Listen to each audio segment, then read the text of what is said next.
안녕하세요. 한 주간 말씀으로 여러분들의 삶 가운데 어떤 삶의 변화들을 경험하셨나요? 우리가 매주 말씀을 듣지만 그 말씀이 매주 주일마다 우리의 삶에 단절되고 끝나는 것이 아니라 꼭 말씀들이 우리의 삶에 변화를 가져올 수 있기를 간절히 기도합니다. 그 기도하는 마음으로 오늘 설교 리뷰 시작하도록 하겠습니다.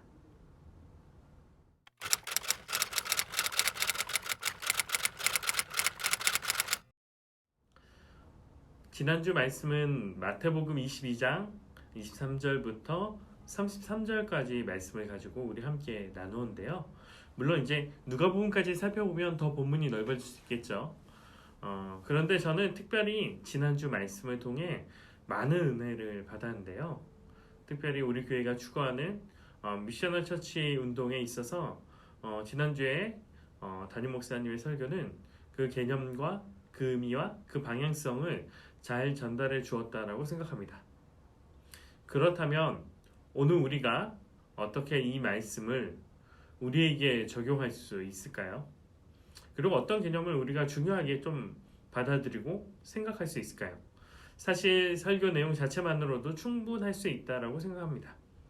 그러나 우리가 몇 가지의 내용을 조금 더 살펴보도록 하겠습니다.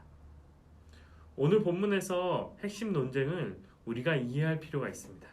이 논쟁을 통해 의미를 도출하기 때문인데요. 사실 이 논쟁은 사두개인과 바리새인들 사이에 있었던 논쟁이었는데 이 논쟁이 예수님에게로 확대된 것입니다.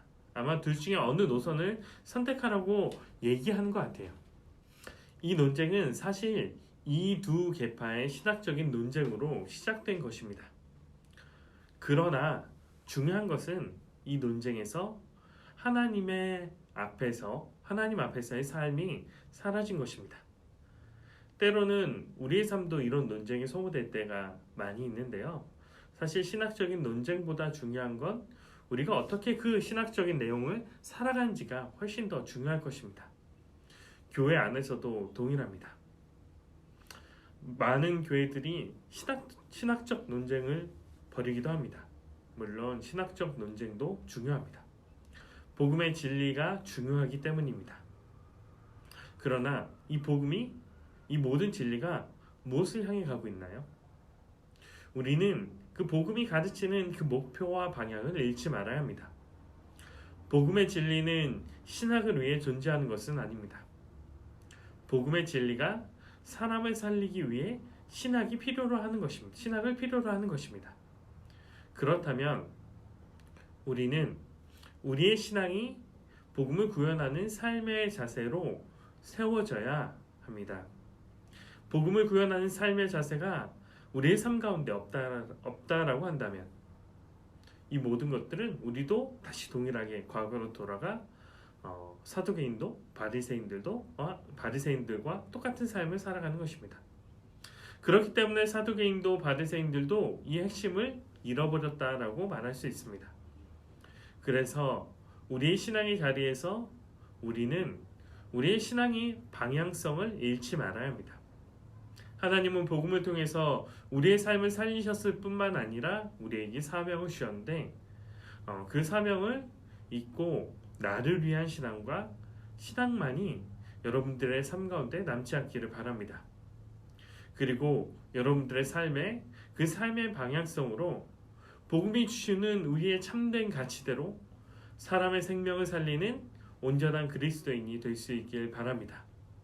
이 땅 가운데 살아가면서 많은 것들로 인해 그 모든 것들이 잊어버리고 그냥 우리에게 주어진 삶과 우리의 논쟁만을 남기는 것이 아니라 하나님의 복음의 가치와 그 그리스도인의 삶을 여러분들의 삶 가운데 나타낼 수 있었으면 좋겠습니다.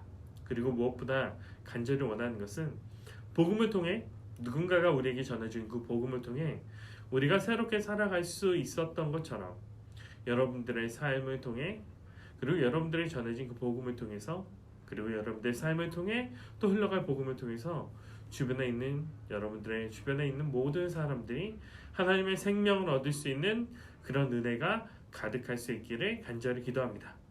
그 기도함으로 남은 한 주간도 그리고 돌아온 한 주간도 하나님의 말씀대로 생명을 살리는 그리스도인 일꾼으로 살아갈 수 있기를 간절히 기도합니다.